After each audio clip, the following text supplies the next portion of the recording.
Well, good evening, everyone. This is Jojo Bennington, and this is the Empowering Healthy Women call. There's my partner in crime, Miss Liddy Flom.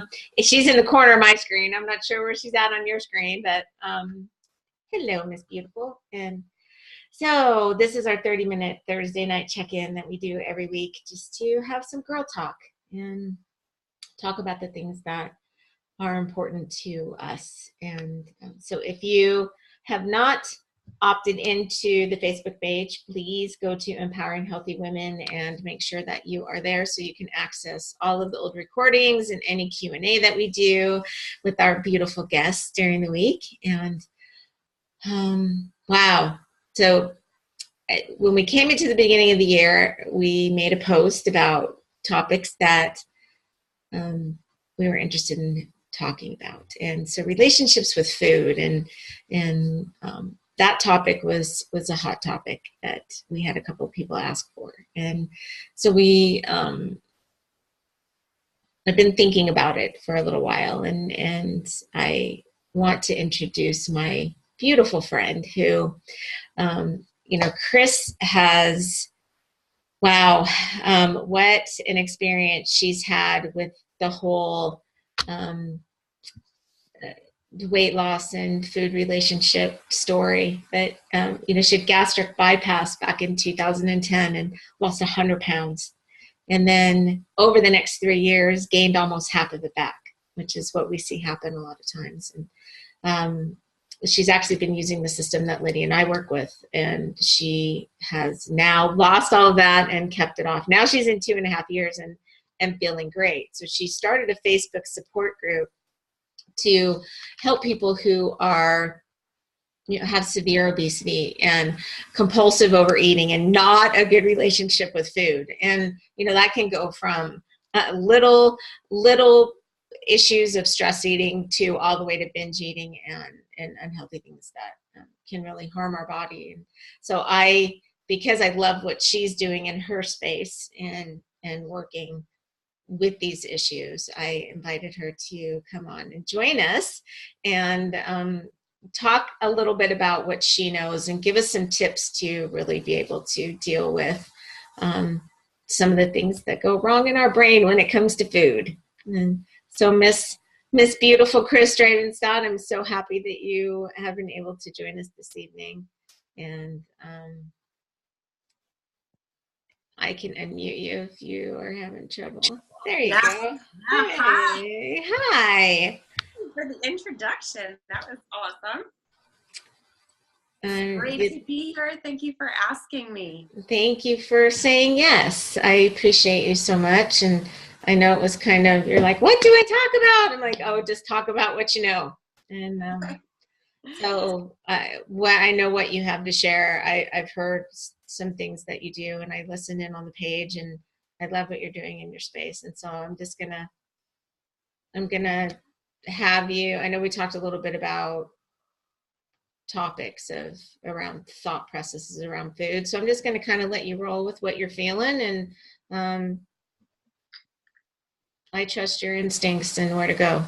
Wow, I have had a love-hate relationship with food most of my life. So I can remember even just as a kid, growing up, I wasn't fat, but I thought I was.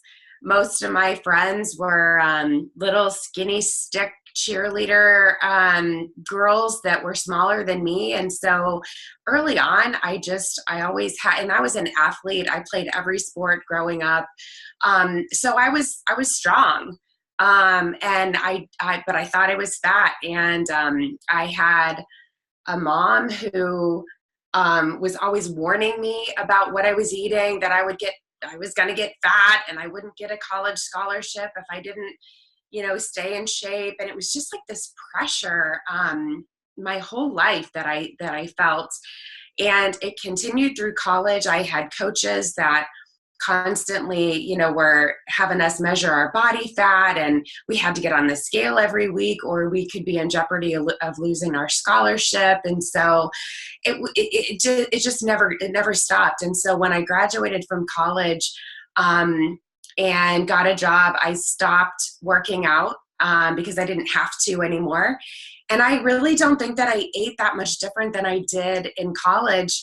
But I stopped moving, and I gained 60 pounds the first year that I graduated from college. So I was 200 pounds at like 23 years old. Um, and I was like, what, what in the heck? Like, what is going on? And so then it was like from there, it was just this up and down, battle for probably 20, 25 years. Until, I woke up, I was 40 years old, and I remember getting on the scale, and I was 100 pounds overweight. And I saw a lot of my friends, losing, like trying different diets, different ways to lose weight. You name it, I've done it. And I would lose 12 pounds here, 15 pounds, 20 pounds, but like it would always come back because I would go back to whatever I was doing, in the first place. And I had some friends that had different kinds of bariatric surgery. So there's the gastric bypass, gastric sleeve, the lap band, and just losing, loads and loads of weight, like super fast. And I thought, well, how else? I'm 40 years old. My metabolism's slowing down, it's just life catches up and it gets harder and harder to be healthy. I was working full time. I was going to school at night. And so I was literally like, I don't have any time in the day to work out. And so I had surgery and I lost it, all the 100 pounds that I had put on over the years. And I remember that I weighed less after I lost that 100 pounds than I did in high school. Like, so it was probably junior high, the last time that I weighed 138 pounds. So like I literally turned into this new person. Everything about my identity that I knew inside was the same, but I was treated differently. I was looked at differently. I would go out with my friends, and I was, they were always the ones that the guys talked to and not me. And like now, like guys are actually coming up and talking to me. And it was just like, what do I do with this new identity? Like I didn't feel any different. I could wear clothes that I never wore before. So I had to figure out like, well, what's my style? I only wore stretch pants and big shirts, because that's all I could wear. And so I went through that whole thing. And what I found is that, over the course of like 3 years, like you mentioned, after surgery, it started creeping back. So it was 5 pounds, 10 pounds, 15. And I thought it was for good. I knew what they had told me and all the support groups that you have to be careful and you have to watch and implement. And it was just like, it's gone forever, And I coach so many people now, and just talk to people that I'm connected with who have had surgery, that it happens every time. Everybody that I talk to is like, it's coming back. And it's a panic. You can imagine, you go through the most invasive surgery that you can. Your stomach is turned from, probably about the size of your fist into maybe like a golf ball. And so you can't eat as much, anymore. You can eat hardly anything at first. And so what I did is I turned to alcohol.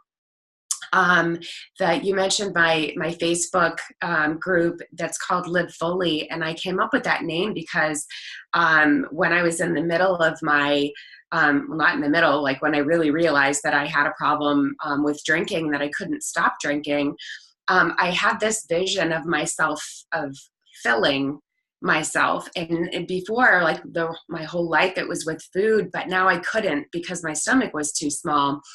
And so it was just drinking and drinking and drinking. And it was just like this image of like, what are you trying to fill? And it was just like, if it went from, once I stopped drinking, then it turned to sugar, and it was Oreos and candy. And, it was just like anything that I was just like filling. And so, yeah, I did. I found this our nutritional system, and it worked for me. I loved it. And it's been 2.5 years since I've kept the weight off, and now I'm, competing in our challenge. And so I've actually been, gotten back to working out, which was part of my identity for so many years. And then I just lost it. And so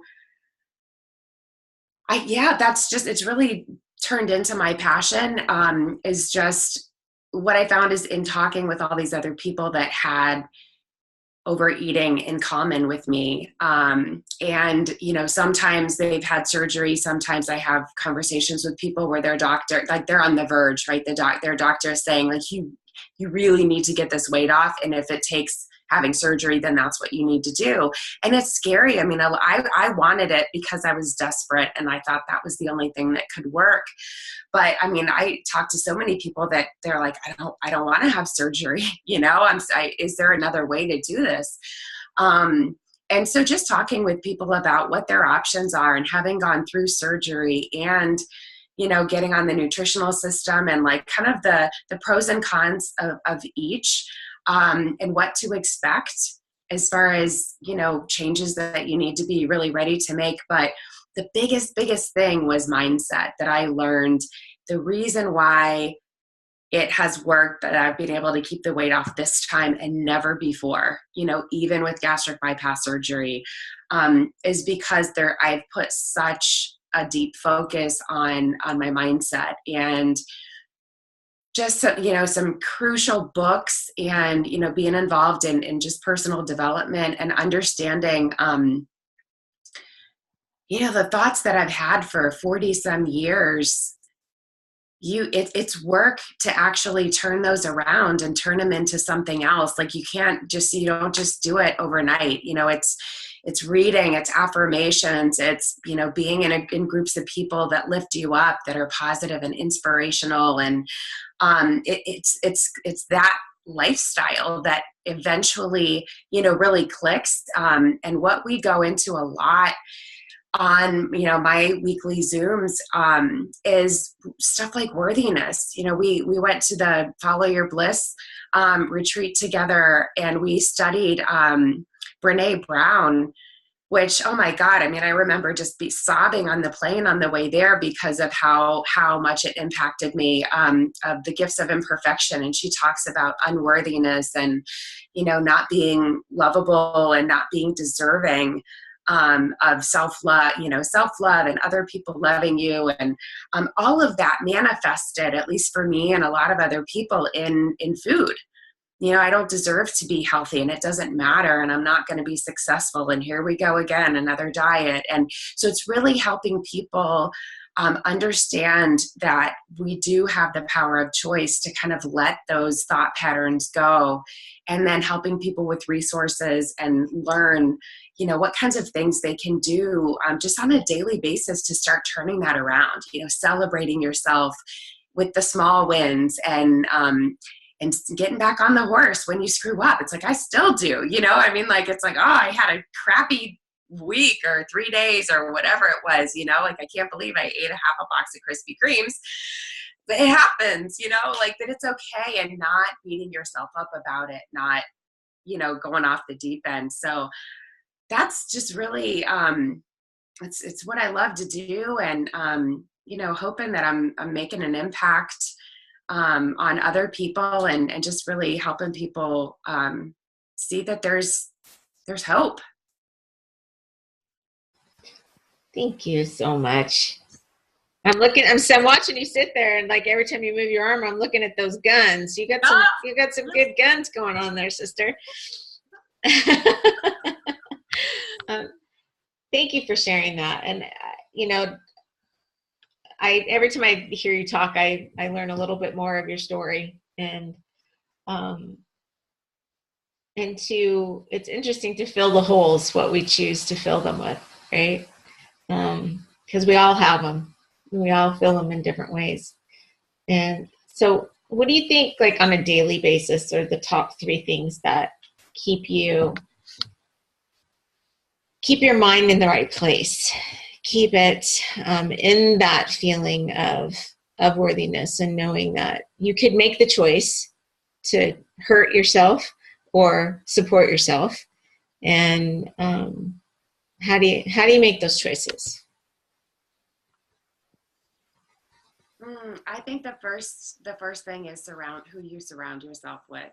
So people, I mean, like this, empowering other women and really being around people that are there to lift you up no matter what, um, that are not there to console you, but to really kind of check you almost. I mean, I've got some friends that corrected me so many times with what I was saying. So my self-talk, the negativity, as soon as something would come out of my mouth, they're like, dup, dup, dup, like none of that, change it, let's turn it around. And it's people like that, really you start to see, like, I do have control over this, if I want to.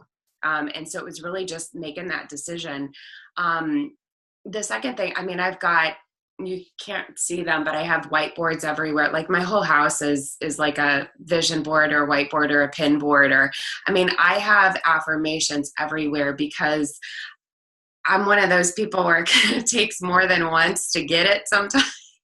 So I was like, if it's not right in front of my face, I might not get it. And so this was something that I was just so tired of being on the hamster wheel and dealing with these same issues over and over again, that it was just like, I say them to myself because they're things that I say to other people with no hesitation. If you came to me as a friend and said, hey, I'm dealing with this thing, I would speak so much love and support, and empowerment into you. But it's like, well, why would I not do that for myself?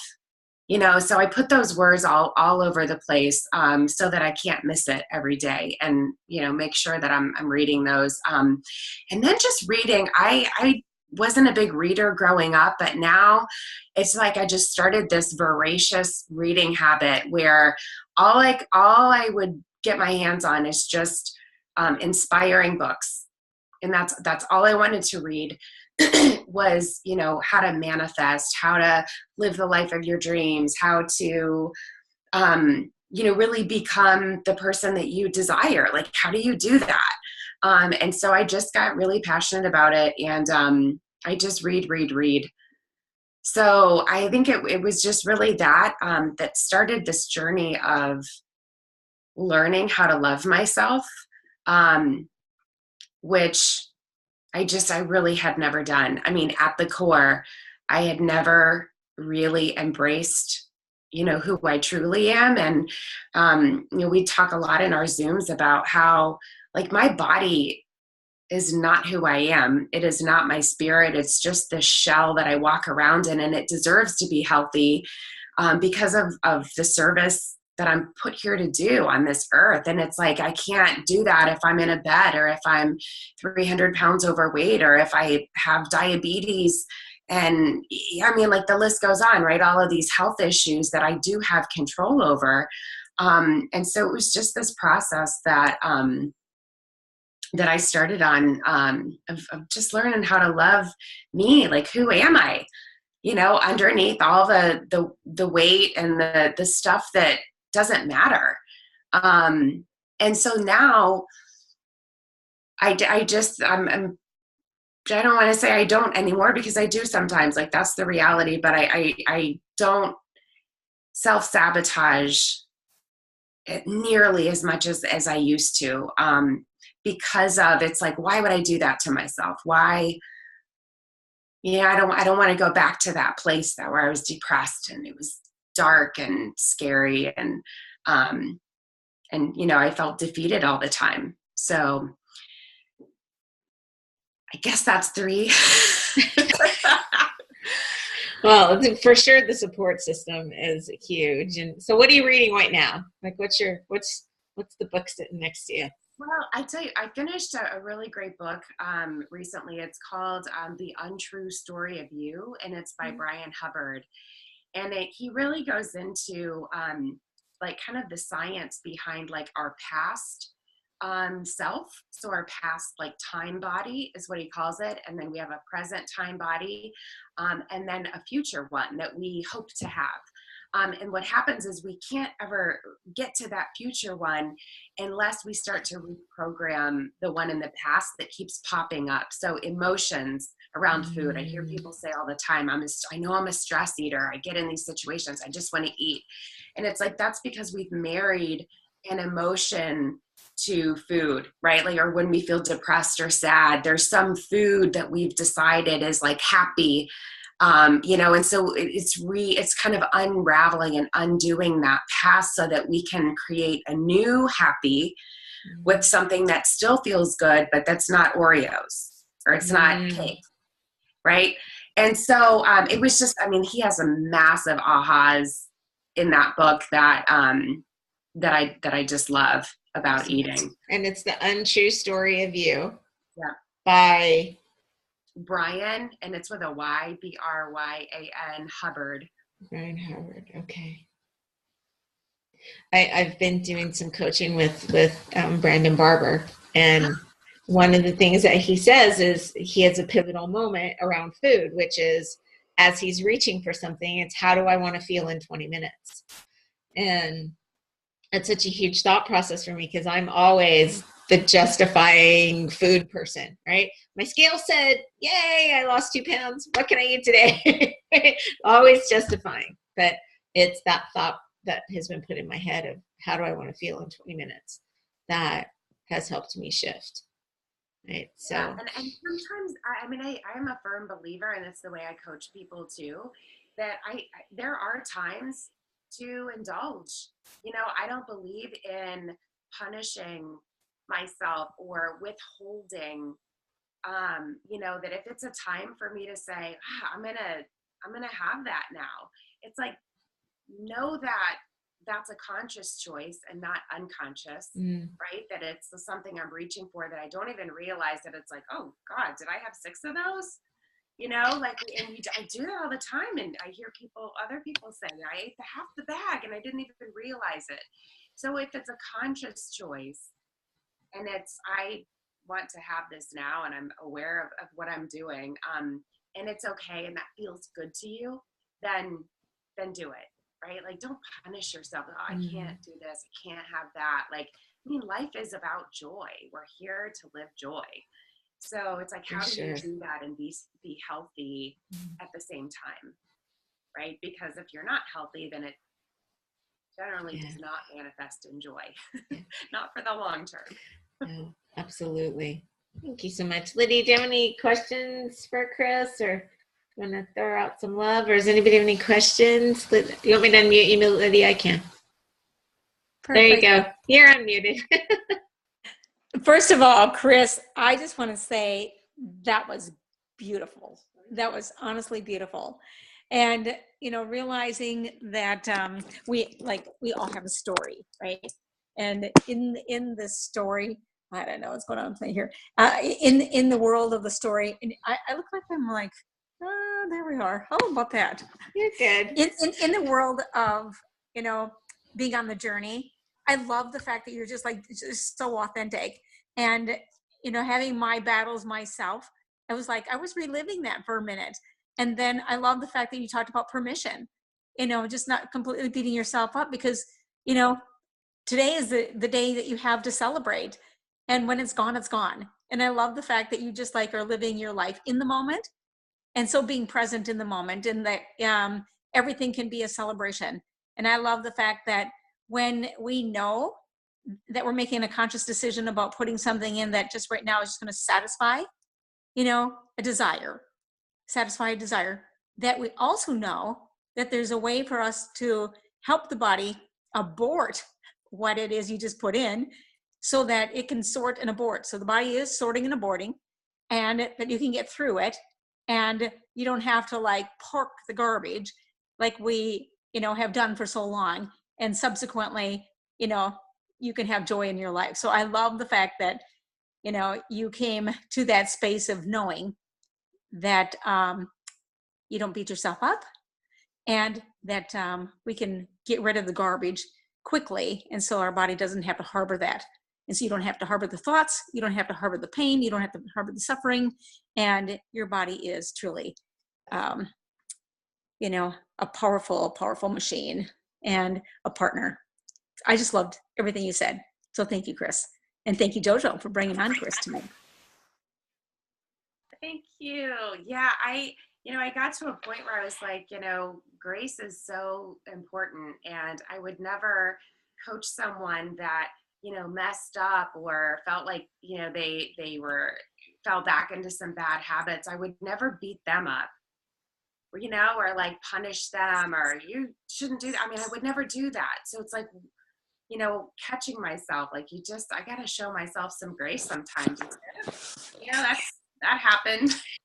Yes. It's okay. And then it just gets less and less over time. But thank you for saying that. You're beautiful. Yes. All right, well, I think we're almost at time unless anybody has any questions, but we always leave it open that if somebody has a question that they can post it up on the page. And I'm just going to throw you out there that you'd be lovely to answer if anybody posts up. So I just want to thank everybody for being on tonight. Thanks so much. It's just, and to not beat ourselves up and give ourselves grace and find a support system. And I'm going to post this book up, so I'm going to go out and read it because I love the thought of rewriting that past story. That's a good one. And thank you for the book there. That was awesome. Thank you. Yes. And everybody, big kisses to Chris and say thank you. Love you. Thanks for having me. Thank you. Have an amazing week, everyone. Thank you. Thank you, Chris. Bye-bye. Bye.